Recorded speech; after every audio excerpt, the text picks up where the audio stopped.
On this episode of On the Set for October Horrorfest, I'm starting off the Alien franchise with Prometheus, the prequel to the whole series. Let's get into it. The film starts off with a really tall naked white dude on a waterfall. He's from an alien technologically advanced race called the Engineers. He drinks some kind of sketchy liquid and then all of a sudden gets dusted by Thanos as his remains fall into the waterfall. After that, we're introduced to archaeologists Elizabeth and Charlie, who are looking into a map of the stars in Scotland that resembles one from an ancient civilization. An old guy named Wayland, who's the CEO of the Wayland Corporation, kind of like NASA, I guess, funds a trip into space to track the map of the stars on a ship called Prometheus. The crew, including Elizabeth and Charlie, boards the ship and gets put into stasis for the journey, except for David, an android who's accompanying the crew. 3 years later, they arrive on a moon called LV-223, way out in space. Upon exploring the surface, they find an old structure containing a statue of a head and the decapitated body of an engineer, along with a few others. It looks like something massacred them all.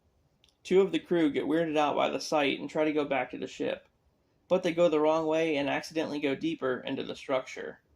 Well, that sucks. The fun gets cut short when a storm hits, forcing the crew to go back to the ship.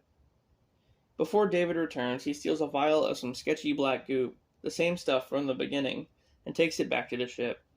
A bit later on, after an autopsy, the crew finds out that the engineer is partly human. So David brings Elizabeth and Charlie some drinks and taints Charlie's with a drop of the black goop. Man, I would not want this guy as my bartender. Anyway, then Charlie hooks up with Elizabeth. Meanwhile, the 2 crew members who got lost in the structure come across a creature. It kills one of them and spits some sort of acid at the other guy, melting his helmet. The crew returns to the structure sometime later and finds the body of Milburn, the one who died. The other guy, Fifield, is just MIA. As that's going on, David finds a room with an engineer in stasis and a map to the stars targeting Earth. Charlie's condition declines pretty quickly, and Vickers, the mission director, refuses to let him back on board the Prometheus. Then, she has him burned Freddy Krueger style with a flamethrower. Ouch. Hopefully he doesn't show up in my dreams after this. Then, Elizabeth starts feeling a bit off and goes to the med bay to get scanned. And she's pregnant. Thanks, Charlie. But not with just any baby, an alien baby.